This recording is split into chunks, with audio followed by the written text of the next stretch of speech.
Bem, pessoal, então vamos concluir o nosso estudo sobre a evolução e diversidade das plantas, trabalhando agora o maior grupo de plantas.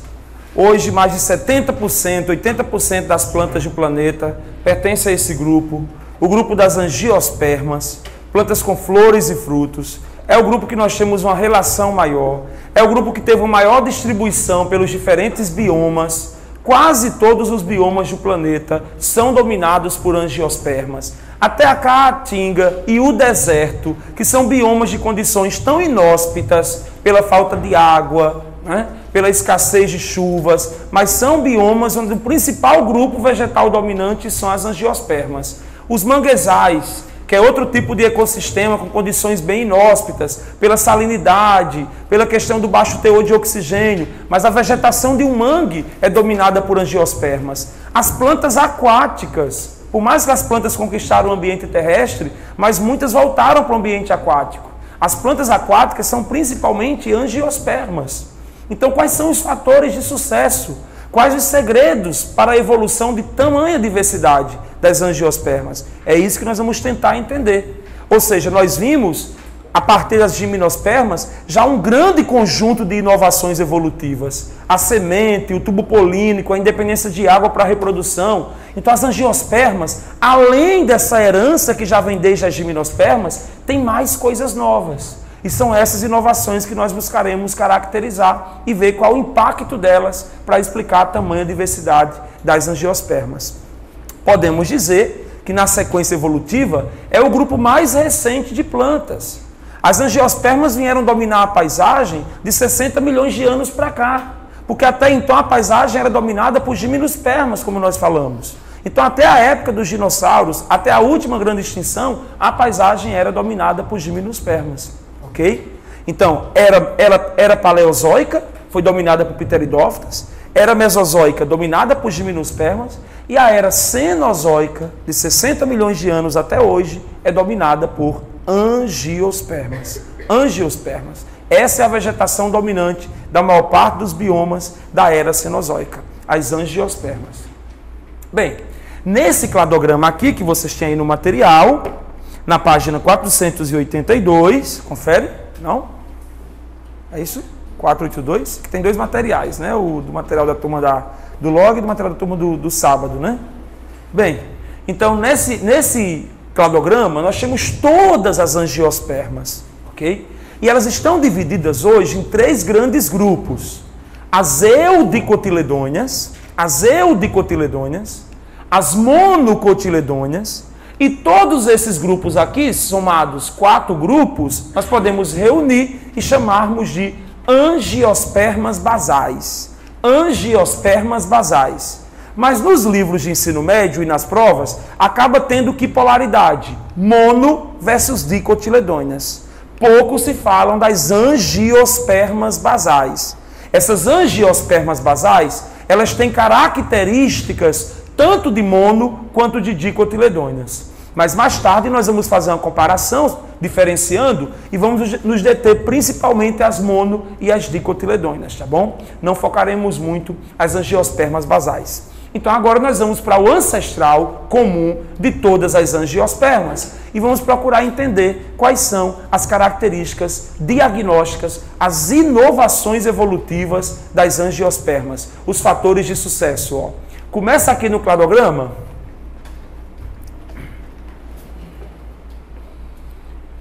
Aqui no cladograma nós já temos, pessoal, esses 3 fatores importantes. Carpelos. Carpelos são estruturas da flor. Então aqui, junto com carpelos, você pode colocar flores. Flores com carpelos. O carpelo é uma estrutura feminina da flor que contém o ovário. E o ovário foi a estrutura que possibilitou a origem do fruto. Então, flores com carpelos, flores que podem originar frutos. Então, flores e frutos. Junto com o carpelo você coloca flores e aqui já estão os frutos, ó, que é outra grande novidade das angiospermas. Flores, frutos e tem uma terceira coisa, que está aqui na forma de endosperma triploide. Mas junto desse endosperma triploide, vocês coloquem aí o terceiro F do sucesso das angiospermas, fecundação dupla. fecundação dupla. A fecundação dupla possibilitou a formação de um tecido chamado endosperma triploide. Então, em outras palavras, o ancestral comum de todas as angiospermas, já apresentando os 3 fatores de sucesso das angiospermas. Os 3 principais fatores para diferenciar das gimnospermas. 3 Fs do sucesso. Primeiro F de flor, segundo F de fruto e terceiro F de fecundação dupla. Flor, fruto e fecundação dupla. Exclusividade das angiospermas. Todas as angiospermas têm flores, todas as angiospermas têm frutos e realizam a fecundação dupla, formando o endosperma triploide. Por isso que angiosperma também é sinônimo de antófitas. Antófitas, que é outro termo da botânica que se refere a plantas com flores. Antófitas. Antófitas, ou plantas com flores, sinônimo de angiospermas. Bem, então o nosso objetivo agora é estudarmos, detalharmos cada aquisição dessa, cada conquista evolutiva dessas angiospermas e entender como cada conquista dessa contribuiu para a evolução das angiospermas. Vamos começar com a flor. A flor é o símbolo da reprodução sexuada das angiospermas. As angiospermas são fanerógamas. E quando uma planta é fanerógama, ela tem que ter uma estrutura reprodutiva bem desenvolvida, onde acontece a reprodução sexuada. Nas gimnospermas, que estrutura foi essa? O cone ou estróbilo. Agora, nas angiospermas, é a flor. Então, tudo que aconteceu, tudo não, mas os grandes eventos que aconteceram no cone ou estróbilo, polinização, meiose, fecundação, formação de semente, tubo polínico, tudo isso agora vai acontecer na flor. A flor é o símbolo da reprodução sexuada das angiospermas, tá bom? Eu gosto até muito de brincar, né, assim, de vez em quando, ter muito cuidado, dependendo de quem entrega flores a você, a mensagem implícita que pode estar presente, tá bom? Porque para a planta, claro que você é um animal, é um mamífero, mas para a planta, flor é símbolo de sexo e de um sexo muito eficiente, tá bom? Já que as flores aumentaram a eficiência da reprodução sexuada das angiospermas. E quando um elemento aumenta a eficiência da reprodução sexuada, qual é o grande ganho para uma espécie? Qual é o grande ganho para um grupo? Variabilidade genética. Variabilidade genética. Então a flor aumentou a eficiência da reprodução sexuada e contribuiu muito para aumentar a variabilidade genética de populações ancestrais, originando os diferentes grupos e espécies das angiospermas. Significado evolutivo da flor, falamos agora, né? Aumentou a eficiência da reprodução sexuada. Mas o significado evolutivo da flor, diversificou os agentes polinizadores. Se você olha para uma flor e compara com um cone ou estróbilo, o cone ou estróbilo da gimnosperma não cheira muito, não produz néctar, não tem o colorido vistoso que a flor tem. A flor não. A flor pode atrair animais, morcegos, pássaros, como agentes polinizadores. Então a flor, além de aumentar a eficiência da reprodução sexuada, a flor promoveu diversificação de agentes polinizadores, aumentando as interações ecológicas entre plantas e animais, contribuindo para o estabelecimento de simbioses, mutualismos, protocooperações, mutualismos dispersivos, aumentando a coevolução de plantas com animais polinizadores. Claro que o Enem fecha principalmente aí, no significado ecológico evolutivo da flor, a contribuição da flor. Já uma provinha tradicional, ela pode explorar a anatomia da flor. Quais são os elementos florais, os verticilos florais, as partes de uma flor. E nós vamos tentar mostrar isso agora, tá bom? Os componentes anatômicos de uma flor. Pode muito bem vir a florzinha e vocês terem que dizer os nomes das estruturas da anatomia da flor. Então vamos acompanhar aí na imagem, pessoal, os componentes da flor. Vamos começar com os componentes de suporte, de sustentação da flor, começando pelo pedúnculo ou pedicelo. O pedúnculo ou pedicelo dá suporte, sustentação aos elementos florais, além de unir a flor ao caule, ou a um galho, ou a um ramo caulinar. Ok? Pedúnculo ou pedicelo pedúnculo ou pedicelo, suporte e sustentação e ligação da flor aos ramos do caule. Outras estruturas da flor são as estruturas de proteção e atração de agentes polinizadores. Vamos começar falando do receptáculo floral, que é essa base aqui dilatada, o receptáculo floral, que recebe os outros componentes da flor. Então, o papel do receptáculo floral é receber os elementos atrativos e reprodutivos da flor. Então, as sépalas, as pétalas, os estames, os carpelos, todos convergem para o receptáculo da flor. Se o pedúnculo foi suporte e sustentação, o receptáculo é para receber, para a inserção dos diferentes elementos florais.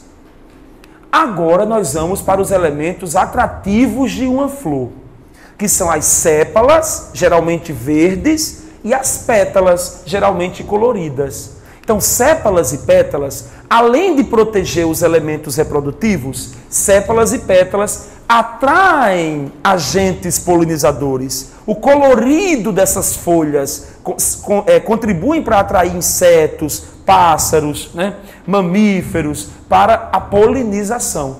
Então, sépalas e pétalas são elementos protetores e atrativos para polinizadores. Protege os elementos reprodutivos da flor e atraem os agentes polinizadores. Agora, cuidado com alguns termos esquisitos. As sépalas, no conjunto, formam o que nós chamamos de cálice. Um conjunto de sépalas é igual a cálice. Já as pétalas, no conjunto, nós chamamos de corola. E sépalas mais pétalas, cálice mais corola, nós chamamos de perianto. Quando queremos nos referir a todo o conjunto de sépalas e pétalas, nós usamos o termo perianto da flor. Então, o perianto é o cálice mais a corola, ou seja, as sépalas mais as pétalas. Sépalas geralmente verdes, pétalas geralmente com diversidade, de cores, dependendo da flor. Tem algumas plantas, agora uma coisinha mais estranha ainda, tem algumas flores que sépalas e pétalas têm o mesmo aspecto. Quando sépalas e pétalas têm o mesmo aspecto, são indistinguíveis, nós chamamos eles de tépalas. E aí o conjunto dessas tépalas, no lugar de perianto, nós chamaríamos de perigônio. Então isso ainda está presente, isso decorebinha, ainda veio na nova edição de Sônia Lopes. Acho que eu nem coloquei no texto para vocês, mas fica aí como observação. Em boa parte das flores, nós conseguimos distinguir as sépalas verdinhas das pétalas com colorido mais diversificado. Mas em algumas plantas, sépalas têm o mesmo aspecto de pétalas. E aí elas serão chamadas de tépalas nesse caso. Que aí no conjunto, no lugar de eu usar o termo perianto, eu uso o termo perigônio. Observação, dificilmente você vai encontrar isso numa prova, mas fica aí só como complemento.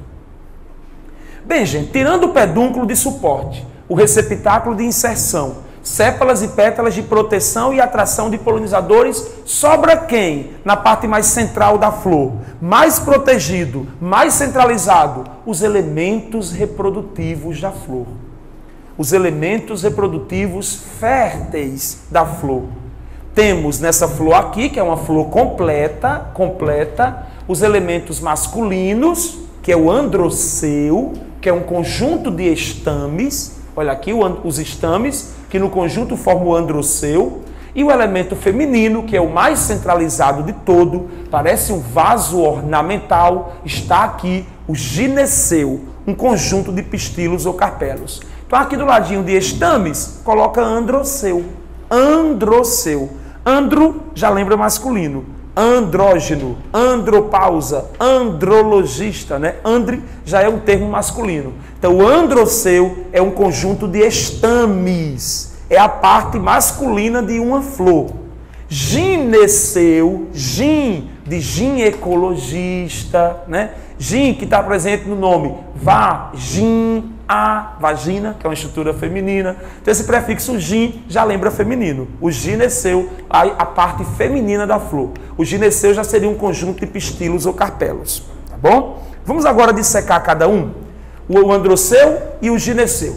Como o androceu é um conjunto de estame, o que nós encontramos em cada estame? Olha aqui, cada estame. O filete, que é essa porção fininha, alongada, filete, sustentação. E a antera, que é a parte mais importante para a gente agora, ó, a antera. A antera é essa porção superior, globosa, dilatada, e uma coisa muito importante acontece dentro dessa antera. Dentro da antera ocorre a meiose, que vai produzir os micrósporos. Micrósporos que vão gerar os grãos de pólen. Olha a sequência, ó. Meiose, micrósporo, grãos de pólen. Resumindo, o que você não pode esquecer, no interior da antera, formação dos grãos de pólen. Formação dos grãos de pólen. O gametófito masculino jovem da planta. No interior das anteras, formação dos grãos de pólen. Então, androceu, estame, antera. Tudo isso é igual à formação dos grãos de pólen. Estruturas masculinas na reprodução do vegetal. Agora, dissecando o gineceu, a parte feminina mais centralizada, tá bom? O gineceu é um conjunto de pistilos ou carpelos. E o que tem cada pistilo ou carpelo? De cima para baixo, tem o estigma, que é uma porção receptora dos grãos de pólen. A polinização traz os grãos de pólen para o estigma, receber os grãos de pólen. Tem o estilete, que é essa porção alongada, que é por onde o grão de pólen... Dentro do estilete, o grão de pólen germina e origina o tubo polínico. O tubo polínico vai crescer aqui dentro em direção ao ovário. Essa porção final, basal, dilatada, é o ovário da flor. Isso é uma novidade. Dentro desse ovário, nós encontramos óvulos. Óvulos. Lembrem que nas gimnospermas, o óvulo era nu.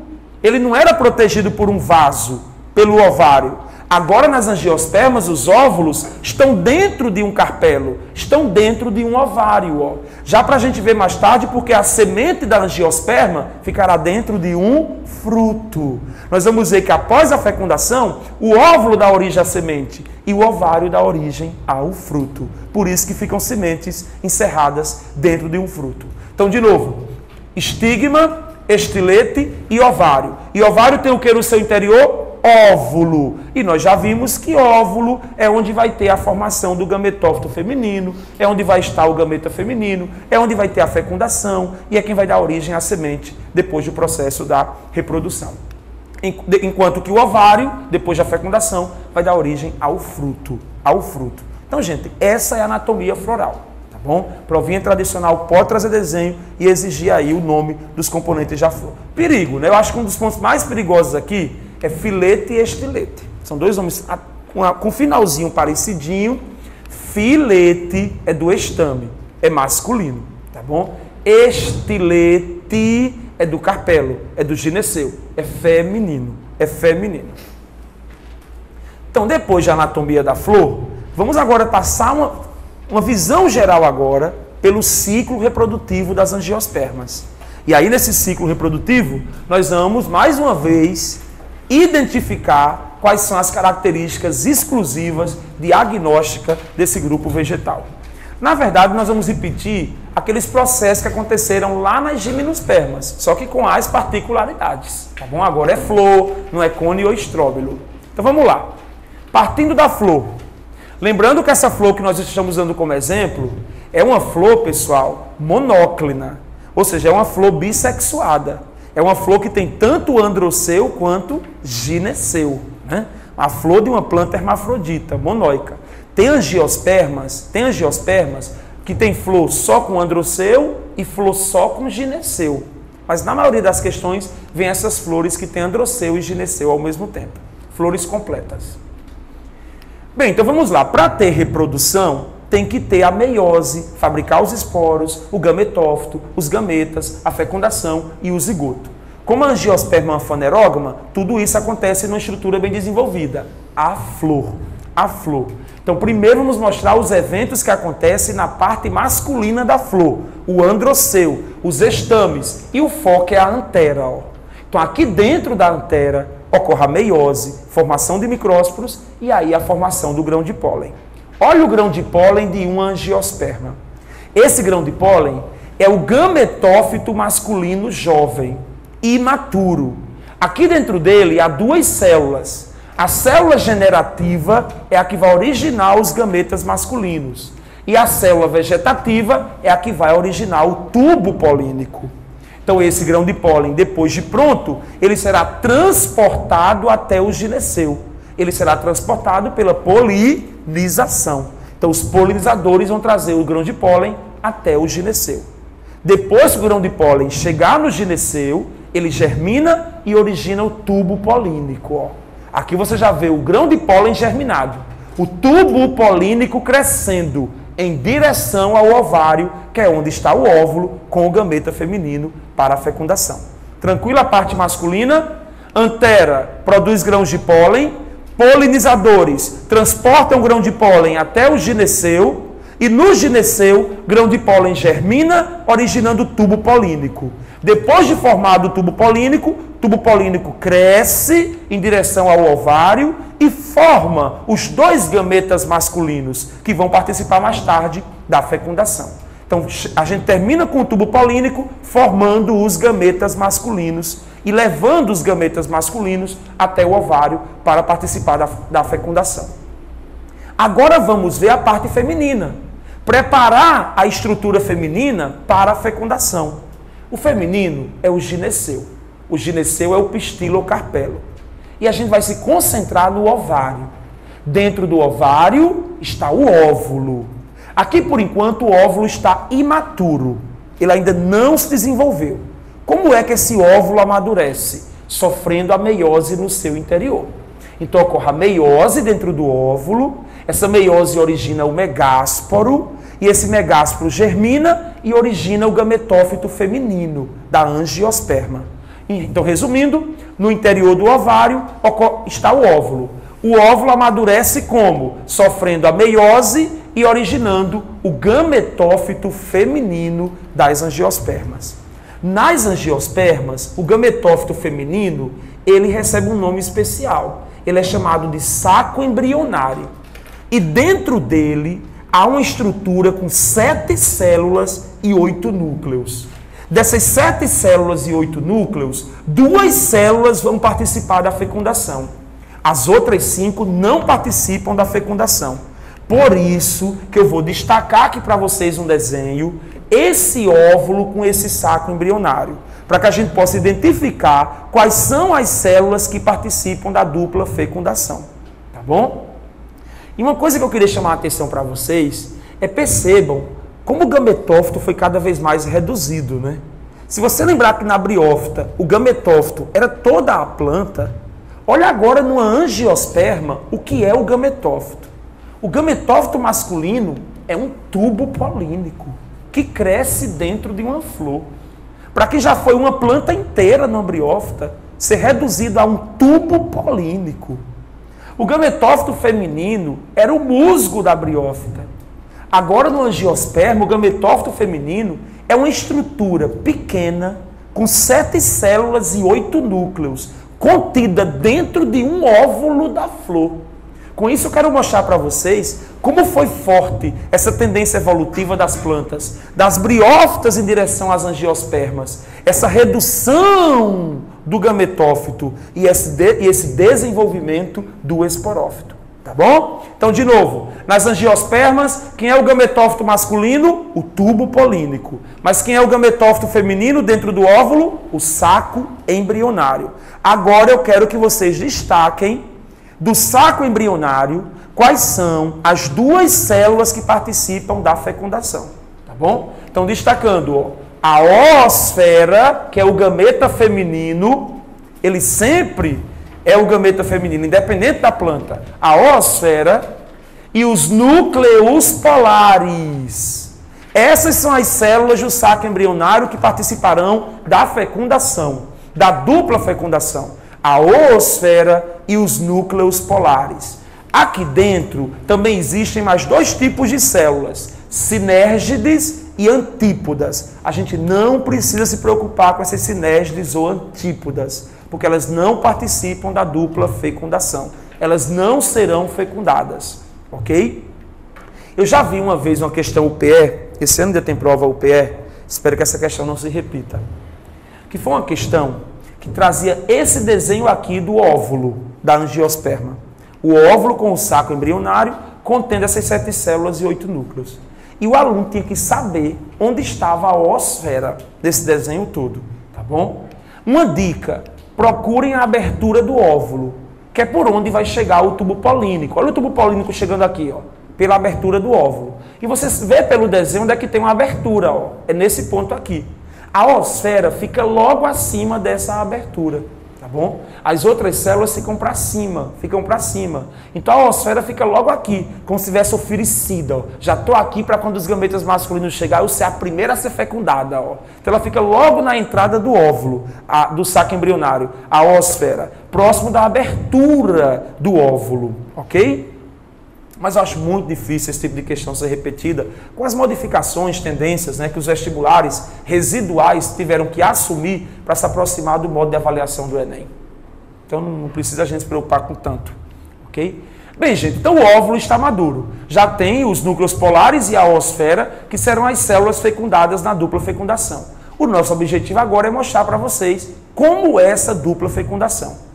Então, o tubo polínico, quando chega aqui, com os 2 rapazes, com os 2 gametas masculinos, esses 2 gametas vão participar da dupla fecundação. Quem primeiro é fecundada? A oosfera. Então, um gameta masculino, que é o núcleo gamético ou espermático, fecunda a oosfera. Essa fecundação origina o zigoto diploide. Ó, está aqui o zigoto diploide, já resultante da fecundação 1. Essa fecundação também aconteceu nas gimnospermas. O gameta masculino fecundando a oosfera, originando um zigoto. A novidade aqui nas angiospermas é a segunda fecundação que acontece. Por isso que é dupla fecundação.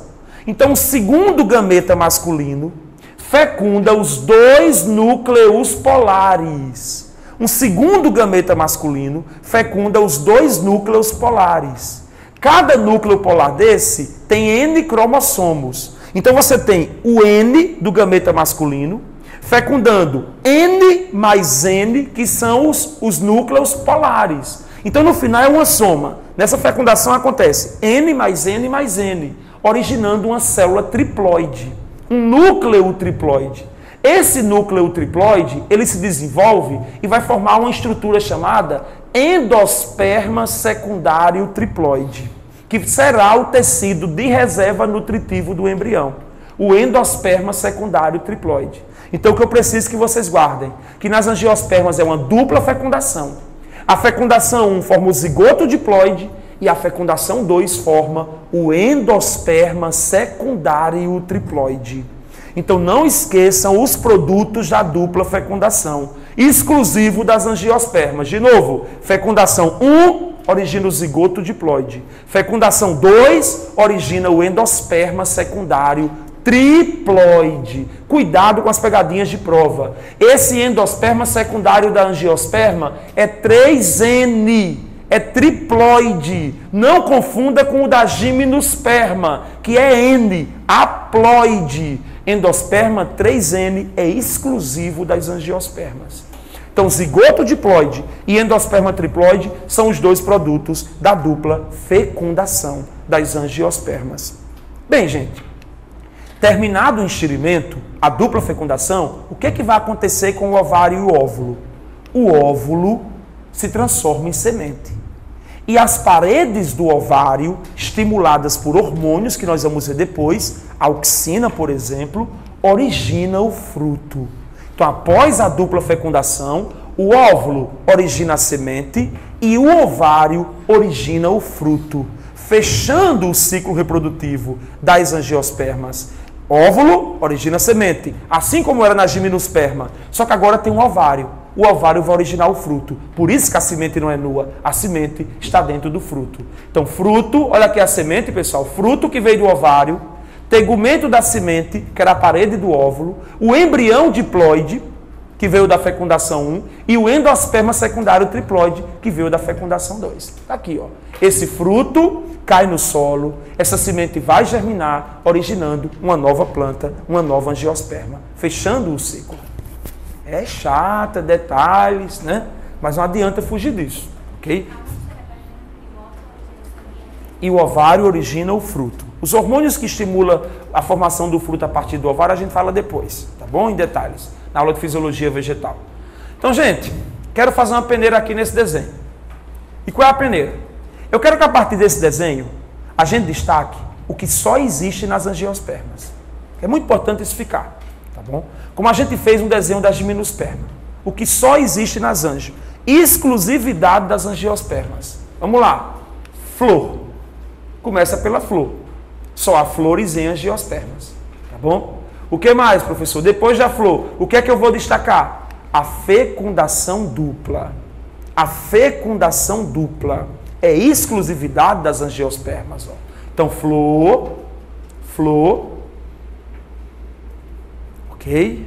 Se você quiser, pode dar uma destacadinha também aqui no ovário, né? Porque o ovário é exclusividade da angiosperma, apesar que o ovário é um componente da flor. Quando eu destaquei flor, já está implícito. Mas é que o ovário dá origem ao fruto. Vale a pena destacar. Então, flor, ovário, você não vai ver isso em nenhuma outra planta.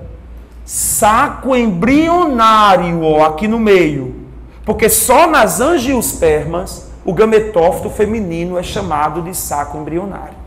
Só nas angiospermas o gametófito feminino é chamado de saco embrionário. Então vale a pena destacar também. Dupla fecundação. Nas outras plantas só é uma fecundação, fecundação única. E aqui, claro, você vai destacar quem? O endosperma 3N. O endosperma secundário e o triploide. Porque nas gimnospermas ele é um endosperma o quê? Haploide. Haploide. Aqui ele é triploide. E por último, você vai destacar o fruto, que é outra exclusividade das angiospermas. Ó. Então tá aí, gente. Flor, ovário, saco embrionário, fecundação dupla, endosperma secundário triploide e fruto. Essas coisas só existem em angiospermas. E com certeza são os responsáveis pelo grande sucesso das angiospermas no ambiente terrestre. Alguma dúvida, pessoal, no ciclo reprodutivo? Fizemos a peneirinha aí, o destaque das exclusividades. Vamos fazer alguns complementos de angiospermas. Aqui era para ter colocado esse slide aqui, mas eu já antecipei no outro, que era a comparação das gímeno com as angiospermas, tá bom? Então nós já fizemos, pessoal. Mas eu vou repetir. Mas de uma forma diferente, tá bom? De uma forma diferente. Flor está para as angiospermas, assim como quem está para as gimnospermas? O cone ou estróbilo, ok? Flor está para a angiosperma, assim como o cone ou estróbilo está para a gimnosperma. Tudo bem? Agora, no que tange a fecundação, angiosperma fecundação dupla, gimnosperma fecundação única. Angiosperma fecundação dupla, gimnosperma fecundação única. Outra coisa para comparar, tecido de reserva, endosperma da angiosperma triploide e vem da fecundação. O endosperma da semente da gimnosperma é haploide e vem de restos do gametófito. Por último, semente. Nas angiospermas, semente dentro de fruto. Nas gimnospermas, semente nua. Semente nua. Então essas são as principais diferenças do ciclo reprodutivo das angiospermas para as gimnospermas, ok? Gente, agora imagine você está fazendo uma questão e quer que você diga, comparando esses dois ciclos, semelhanças. E são várias. Em ambas tem micrósporo e megásporo, heterosporia. Em ambas tem polinização. Em ambas tem tubo polínico. Ambas não dependem mais de água para a fecundação. Ok? Então, as semelhanças é o que nós estudamos antes de estudarmos as gimnospermas, né? Aquelas grandes novidades que valem tanto para a gímeno quanto para as angiospermas. Não esqueçam que nas angiospermas há uma diversidade de agentes polinizadores. O vento, animais, e entre os animais, insetos, pássaros, morcegos. Então, a questão interessante para o Enem, dessa ecologia da polinização, é você identificar, só pelas características, uma flor que é polinizada pelo vento de uma flor que é polinizada por animais. Porque há diferenças na flor que é polinizada pelo vento da que é polinizada por animais. E eu tentei resumir isso para vocês uma tabelinha, tá bom? Existe a tabelinha parecida com essa aí na página 483, que ela sugere as características de flores que são polinizadas pelo vento e flor polinizada por animais. No que consistem essas diferenças? Acadêmico. Uma flor polinizada pelo vento, ela não precisa investir em muitos atrativos. Porque o vento não cheira, o vento não come, o vento não vê. O vento passa e arrasta os grãos de pólen. Só que o vento, ele não tem aquela direção de vou levar esse grão de pólen para a flor da mesma espécie. Vai cair grão de pólen no solo, vai cair grão de pólen na água. Nem todos os grãos de pólen que o vento arrastar vai cair em outra flor. Ou seja, a polinização pelo vento significa também o quê? Perdas de grãos de pólen ao longo do caminho. Por isso que a flor que é polinizada pelo vento, ela tem que diminuir o investimento em atrativos e aumentar o investimento na produção de grãos de pólen, para compensar os grãos de pólen que são perdidos ao longo do transporte que o vento faz. Então, uma flor polinizada pelo vento, uma polinização que nós chamamos de anemófila, anemofilia. Cuidado, lembra animal, mas não é polinização por animal, é polinização pelo vento, anemofilia.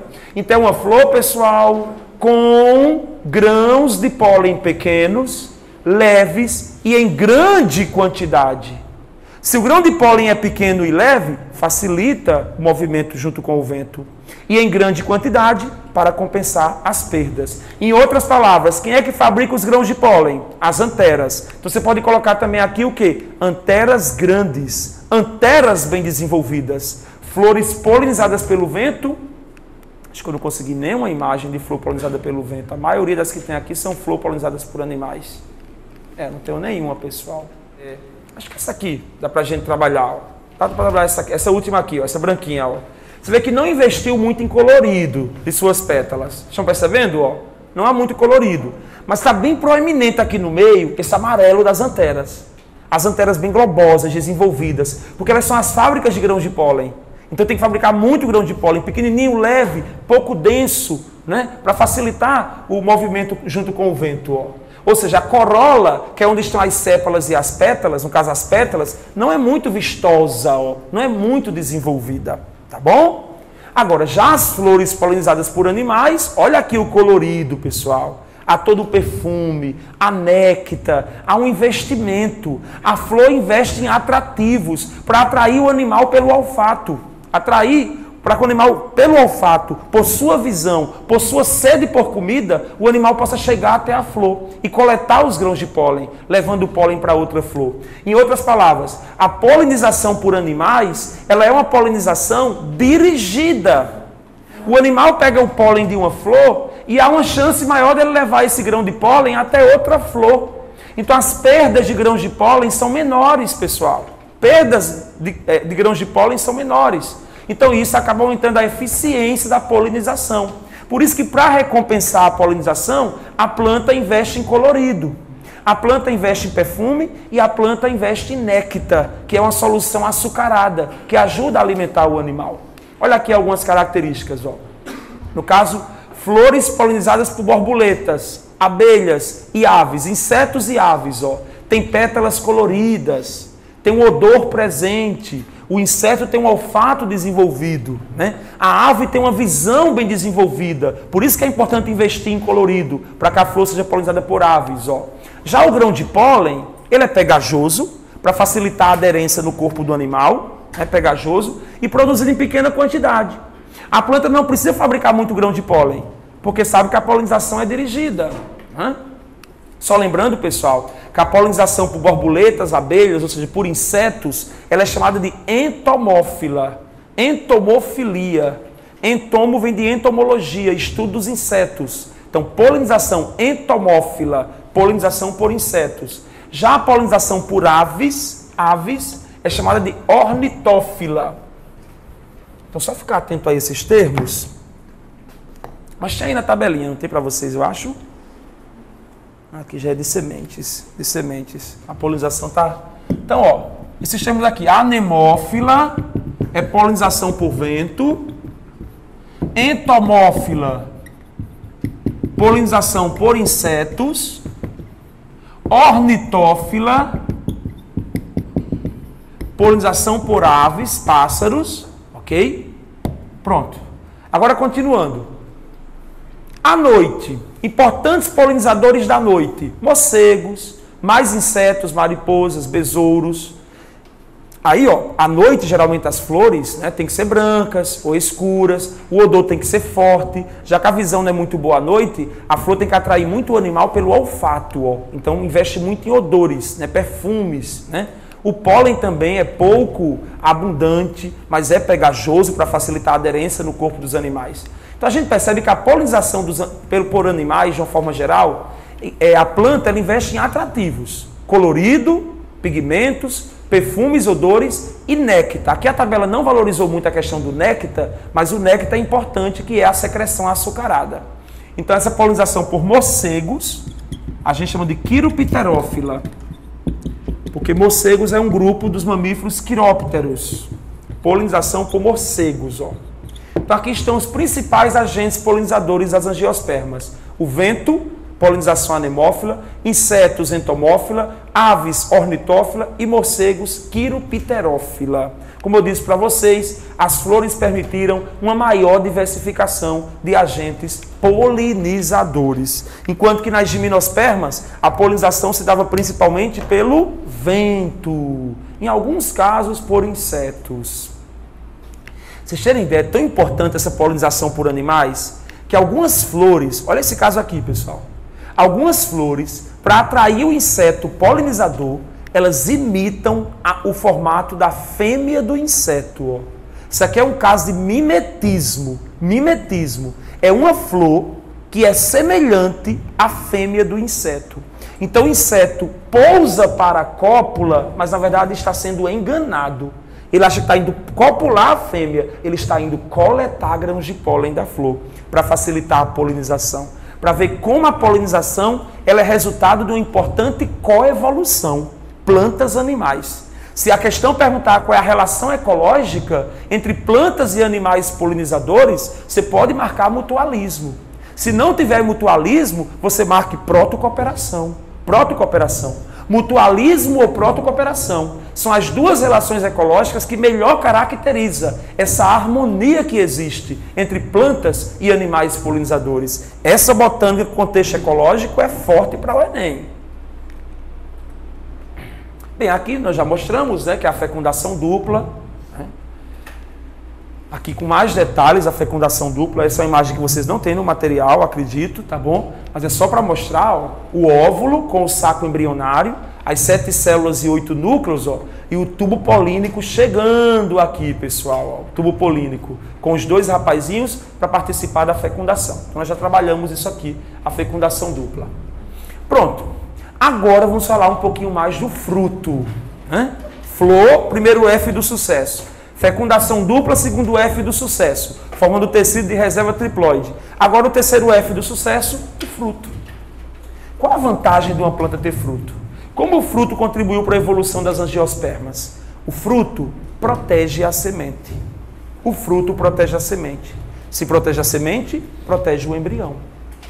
O fruto é um elemento atrativo para animais. O fruto tem um colorido que atrai aves e mamíferos. O fruto tem uma polpa que pode ser suculenta, carnosa e fornecer fibras, vitamina, açúcares e minerais para um animal. Então o fruto, além de um elemento protetor, ele também é um elemento que atrai animais dispersores de sementes. Então se o fruto aumentou a proteção da planta, e se o fruto contribuiu para uma maior dispersão do vegetal, o fruto contribuiu muito para a evolução das angiospermas. Então não esqueçam do impacto evolutivo do fruto. Maior proteção, aumentando as chances de sobrevivência do embrião que está dentro da semente. E maior dispersão, conquista de novos ambientes, distribuindo as angiospermas por diferentes ecossistemas terrestres. Um elemento a mais para a dispersão das angiospermas. Se nós compararmos, acadêmicos, embriófitas e pteridófitas, qual é o único elemento de dispersão dessas plantas? Os esporos. Os esporos. Já nas gimnospermas, aparece quem? As sementes para a dispersão. As angiospermas sementes dentro de fruto. Então o fruto aumentou a capacidade de dispersão das angiospermas. E dispersão é propagação, é distribuição pelos diferentes ambientes, contribuindo para a irradiação adaptativa, aquela evolução divergente que levam grupos de seres vivos para diferentes ecossistemas, sofrendo diferentes pressões seletivas, contribuindo para uma enorme especiação e diversificação das angiospermas. Daí elas estarem difundidas nos diferentes biomas terrestres e até em ecossistemas aquáticos. Significado evolutivo do fruto, com certeza, é a principal questão de fruto para a prova Enem. Né? Agora, atendendo também às provas tradicionais, o que pode mais cair de fruto numa prova? As partes de um fruto. O fruto ele tem uma parede, que nós chamamos de pericarpo, a parede do fruto, e a semente no seu interior. Tá bom? A parede do fruto ela é composta de 3 partes. A casquinha do fruto é o epicarpo.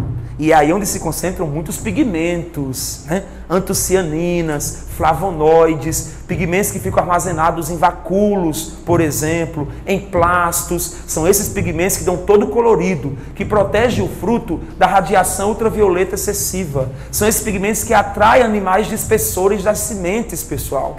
E esses pigmentos são antioxidantes, por isso que é muito bom, se possível, ingerir cascas de alguns frutos, porque essas cascas têm pigmentos antioxidantes que nos protegem de doenças. Casca da uva, por exemplo, é muito terapêutica, né? Ajudando também a prevenir uma série de doenças cardiovasculares. O mesocarpo é a parte mais desenvolvida, geralmente a parte fibrosa, suculenta do fruto, o mesocarpo. Claro que tem fruto seco, que tem um mesocarpo bem fininho, mas uma manga, um pêssego, um umbu, uma siriguela, olha só, um mesocarpo fibroso, carnoso, suculento, com muita fibra, com muita polpa e açúcares, ó, pra gente. E o endocarpo é a parte mais interna, que algumas vezes fica até coladinha na parede da semente. Esse endocarpo coladinho na parede da semente, muitas vezes faz a gente chamar a semente de caroço, né? O caroço do fruto, ó, que seria a semente coladinha com o endocarpo. Ó. Então, epicarpo, mesocarpo e endocarpo, pessoal, são as partes de um fruto, tá bom? Juntamente com a semente. Uma questão interessante para Enem, voltando aqui para o Enem, são as diferentes formas de dispersão dos frutos e sementes. Eu coloquei para vocês aí uma tabelinha, tá bom?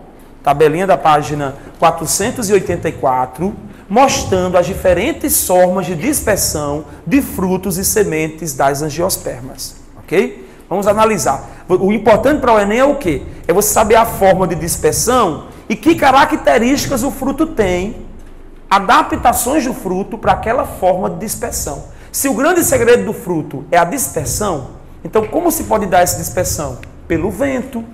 Olha aqui o fruto dente de leão. A dispersão dele é pelo vento. E um fruto que é disperso pelo vento, nós chamamos o processo de anemocoria. Então, cuidado. Esse é um momento, um domingo à tarde, muita coisa a gente confundir. Anemofilia com anemocoria.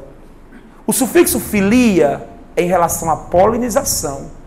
O sufixo coria é em relação à dispersão de frutos e sementes. Então, anemofilia é a polinização pelo vento. É o vento transportando grãos de pólen. Anemocoria é a dispersão de frutos e sementes pelo vento. É o vento transportando frutos e sementes. Cuidado que isso pode confundir, ok? Então, o fruto, para ser transportado pelo vento, ele tem que ser o quê? Leve. Então, geralmente são frutos leves, pequenos e que têm expansões aladas, tipo asas, né? Para facilitar a flutuabilidade, para facilitar o transporte pelo vento. Ok? As adaptações estão todas aí na tabela já resumidinha para vocês. Agora, polinização por dispersão de frutos e sementes por animais. Aí frutos que sofrem dispersão por animais, nós chamamos o processo de zoocoria. Coria, dispersão, zooanimais. Dispersão por animais. Há 2 tipos de frutos que são dispersos por animais, pessoal. Frutos secos, que não tem muita polpa, não tem muito colorido, não tem muito atrativo. Esses frutos secos, para ser distribuídos por animais, geralmente eles têm o quê? Estruturas adesivas, pontiagudas, para ajudar na fixação do corpo de um animal. Por exemplo, frutos que podem ser distribuídos porque estão coladinhos na plumagem de uma ave. Frutos que podem ser distribuídos porque estão agarradinhos no pelo de um mamífero. Então, esses frutos que não têm muito atrativo, é assim que eles acabam sendo levados por animais. Porque tem estruturas adesivas, pontiagudas, que podem se aderir ao corpo dos animais. Já tem frutos carnosos, né? Deixa eu encontrar aqui uma imagem melhor. Perdão, voltando, aqui em D, seria aqueles frutos que eu falei que tem projeções pontiagudas, para se aderir ao corpo dos animais. Agora aqui não, aqui são frutos carnosos, que tem todo um colorido vistoso, tem polpa, tem açúcar. Esses frutos são ingeridos por animais. Muitas vezes os animais ingerindo esse fruto, ingerindo a semente, elimina as sementes através de suas fezes, dispersando o vegetal pelos ecossistemas. Então observem que há dois tipos de frutos que são dispersos por animais. Frutos secos e frutos carnosos. E claro que aí eles vão ter adaptações diferentes. O fruto seco é distribuído aderido à parede do corpo do animal e o fruto carnoso, claro, cheio de elementos atrativos, é ingerido e as fezes do animal é que distribui essas sementes pelo ecossistema. E tem outra forma de dispersão de frutos, que é pela água, a hidrocoria. Porque o litoral está cheio de palmeiras, está cheio de coqueiros, né? O litoral, pessoal. Porque a própria água do mar vai levando coco. Olha aqui o coco. E o coco ele tem um mesocarpo fibroso. Esse mesocarpo fibroso ele se torna mais leve, facilitando a flutuabilidade do fruto na água, facilitando o transporte do fruto pela água. Então, uma adaptação à hidrocoria, dispersão de frutos e sementes pela água, é a parede do fruto apresentar um mesocarpo fibroso. É tanto que do fruto coco, a gente não come o mesocarpo, né? Porque o mesocarpo é fibroso. Então, não é comestível. A gente come o quê? O tecido de reserva da semente, o interior da semente. É isso que a gente usa do coco para a nossa alimentação. Então a gente, na verdade, não come o fruto coco. A gente come o quê? Os componentes nutritivos que estão dentro da semente. Porque a parede do fruto é adaptada ao movimento pela água, à dispersão pela água, à hidrocoria. Então o mesocarpo fibroso, para reter ar, ficar mais leve, é a adaptação à dispersão pela água. Agora, um mesocarpo carnudo, suculento, cheio de polpa, açucarada, com a parede colorida, aí já são adaptações para uma dispersão por animais. Enquanto que um fruto com expansões laterais, um fruto pequeno e leve, já são adaptações à dispersão pelo vento. Então o que o Enem pode fazer, e já fez uma vez e pode fazer de novo. Já caiu essa questão, tem um exercício para vocês. Ele vai descrever as características de um fruto. E você automaticamente conclui qual é o principal componente do ambiente que dispersa aquele fruto, que transporta aquele fruto pelo ecossistema. Então não é difícil, mas é uma questão inteligente, porque é uma questão de ecologia. E não esqueça, se o Enem perguntar qual é a relação ecológica entre animais e frutos que eles distribuem, também é mutualismo. Mutualismo dispersivo. Só marca em protocooperação se não tiver mutualismo nas alternativas. Então, tanto animais polinizadores com plantas polinizadas, quanto animais dispersores de frutos e sementes com plantas que são distribuídas, a relação ecológica é mutualismo dispersivo. Ou protocooperação, se não tiver mutualismo dispersivo nas alternativas. Eu vou colocar aqui para vocês, gente, algumas observações adicionais sobre frutos. Tá bom? Que eu acabei não colocando no módulo, mas já para a gente fazer aqui esqueminhas e trabalhar. Ok? A flor, ela tem, como nós vimos, ovário. Quando esse ovário é fecundado,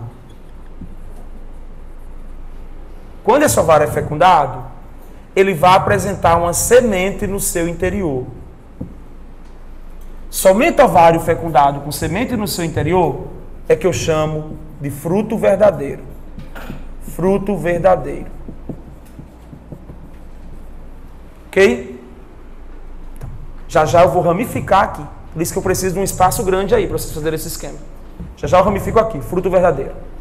Vou falar agora de tipos especiais de frutos. E até coisas que a gente acha que é fruto e não é fruto. Tá bom? Vou colocar até com outras cores para não confundir. Quando o ovário, pessoal, vermelhinho, eu sei que vocês não gostam. Quando o ovário não é fecundado, mas mesmo assim ele se desenvolve, ovário não fecundado, sofre desenvolvimento, isso origina também um fruto. Só que como ele não foi fecundado, é um fruto sem semente. Aqui não. Aqui é um ovário que foi fecundado, logo ele vai ter uma semente no seu interior. Esse ovário não fecundado, que se desenvolve, mas sem semente, ele dá origem a um fruto que nós chamamos de fruto partenocárpico. Partenocárpico. Um fruto partenocárpico é um fruto que naturalmente é sem semente, porque ele vem de um ovário não fecundado. O principal exemplo de prova é a banana. Pode observar que dentro da banana não há semente, porque a banana, ela vem de um ovário não fecundado. Carlão, mas o que são aquelas manchinhas marrons escuras dentro da banana? Aquilo não são sementes, aquilo são óvulos não fecundados, ou óvulos abortados. Óvulos não fecundados ou óvulos abortados. Então a semente, por isso que a banana, ela não tem reprodução sexuada. A banana é só reprodução assexuada, porque não há fecundação. Não há fecundação. É fruto sem semente. Então a diversidade de bananas que existe, por isso que banana pode correr risco de extinção, viu? Banana pode correr risco de extinção. Comer enquanto podemos, ó. Ok? Por quê? Porque não há muita variabilidade genética. Já que a banana não goza muito de reprodução sexuada, de variabilidade genética. A principal forma de reprodução de banana é assexuada, já que não há fecundação. O fruto é partenocárpico. Ok? Existe outro exemplo de fruto, que é a laranja da Bahia, que é um fruto naturalmente sem semente. Carlão, tem um terceiro exemplo, virado nordestino favorito. Uma uva sem semente, até mais cara. Aquela é induzida por hormônios. Tá bom? Aquela não é natural. É induzida por hormônios. Eu digo natural, porque aqui, independente da ação do homem, não tem semente. Agora, eu posso muito bem pegar a flor da uva, pingar lá hormônios, auxina, e ao pingar hormônios, eu induzo aquela uva a ficar sem sementes. Ok? É diferente sem ação antrópica, ser natural sem sementes. Tudo bem? Melancia sem semente, como a gente já viu também, né? Melancia sem semente. Mas devido ao homem a usar hormônios ali, para induzir a ausência de sementes. E a flor, pessoal, tem outros elementos diferentes de ovário. Por exemplo, nós vimos que a flor tem pedúnculo. A flor tem receptáculo. E essas estruturas também podem dar origem a falsos frutos. Quando o pedúnculo se desenvolve, dá origem ao caju.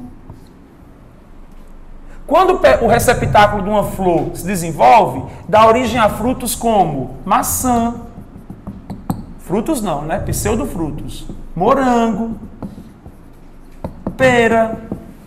Então a parte comestível do caju, da maçã, do morango e da pera não vem do ovário da flor, vem de outras regiões da flor. Por isso que caju, maçã, morango e pera não são frutos verdadeiros, são falsos frutos. Por isso que nós chamamos de pseudofrutos.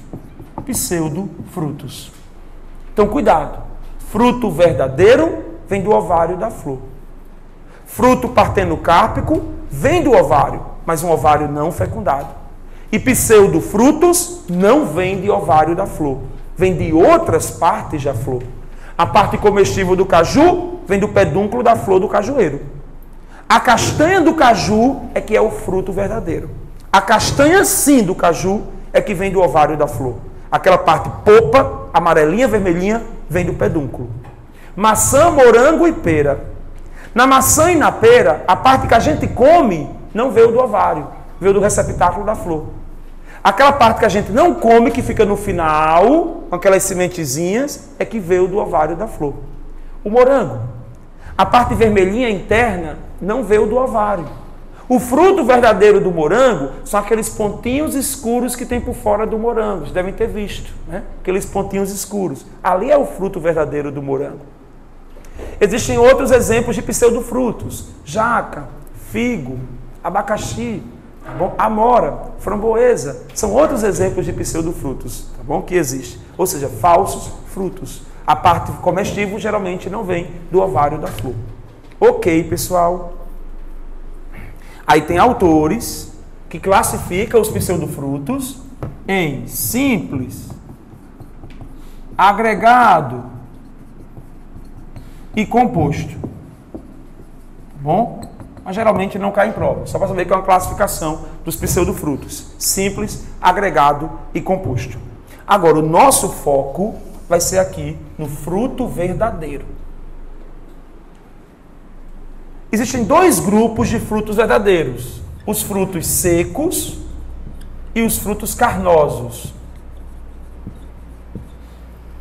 Se você pegar uma vagem de feijão, uma vagem do feijão, e você pegar agora uma melancia, quem tem uma parede mais desenvolvida, mais carnuda? Claro que é a melancia. Porque a vagem do feijão é um fruto seco. A melancia é um fruto carnoso. Então, seco e carnoso é quanto à consistência do pericarpo, da parede do fruto. Quando o pericarpo é fino, seco, o fruto é seco. Quando o pericarpo é carnudo, o fruto é carnoso. Aí existem tipos de frutos secos e tipos de frutos carnosos. Eu disse que o esquema era grande, né? Os frutos secos podem ser deiscentes e podem ser indeiscentes. Só falo isso porque vem na Sônia Lopes, tá bom?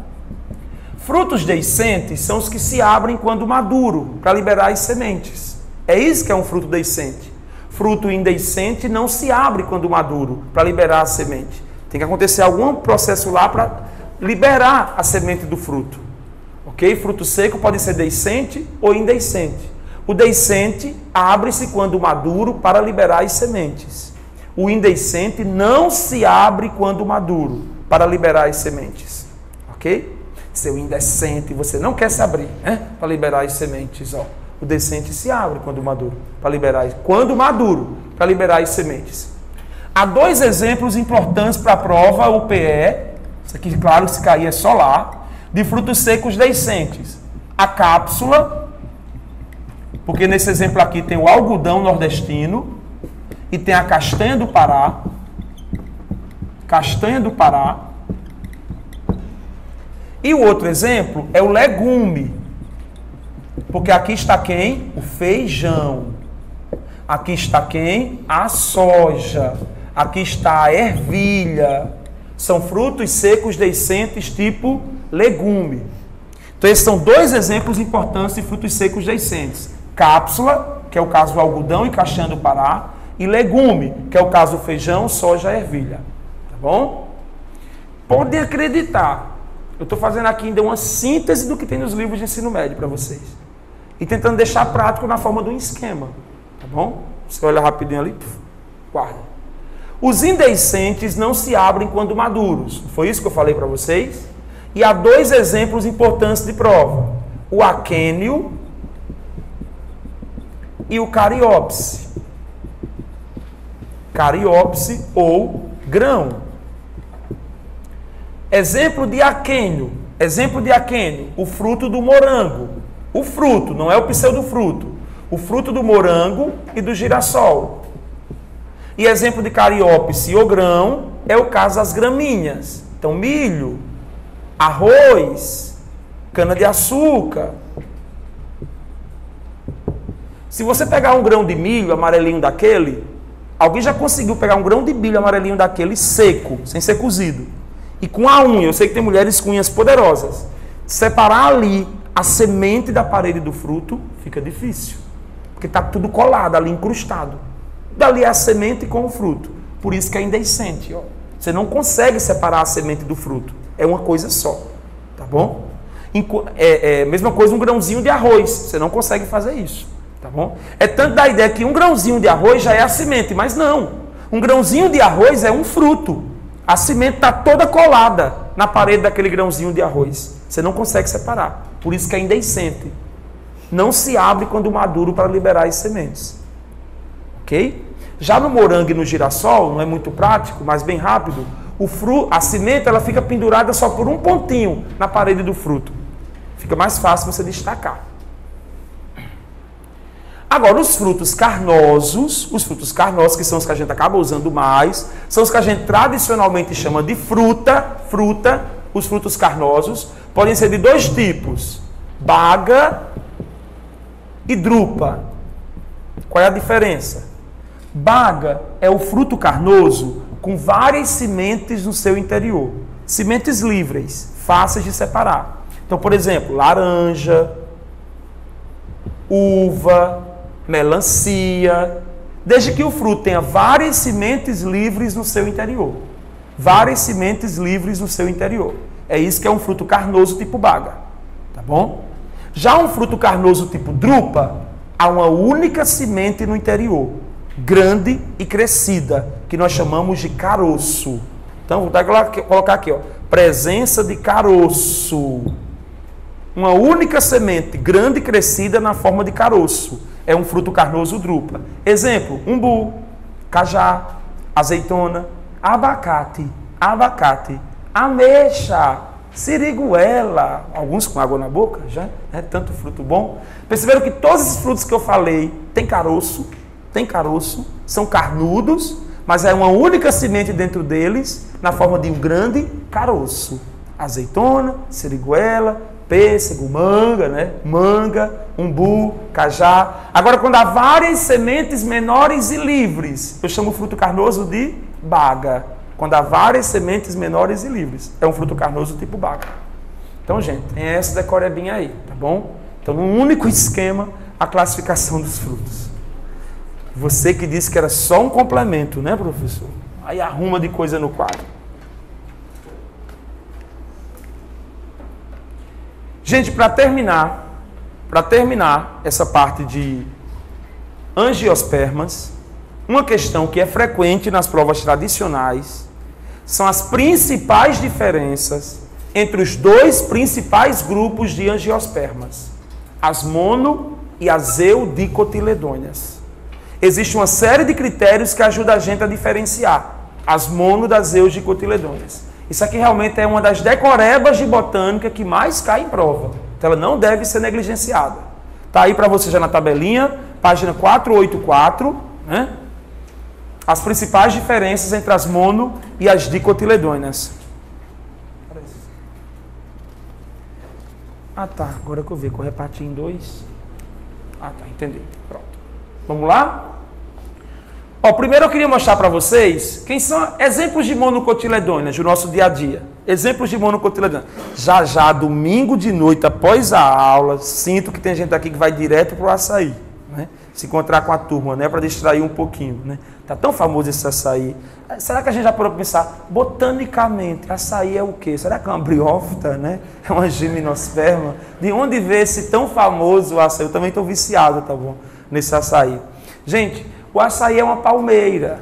E as palmeiras são monocotiledôneas. Assim como o coqueiro, a carnaubeira, tá bom? São monocotiledôneas. Então, exemplos famosos de monocotiledôneas. As palmeiras. As angiospermas que chamamos de palmeiras, com aquele caule longo, tipo estipe, né? Com folhas só na copa, ó. Folhas só na copa. Aqueles menininhos que sobem, né? Sobem bem direitinho até a copa, para pegar os frutos lá em cima, ó.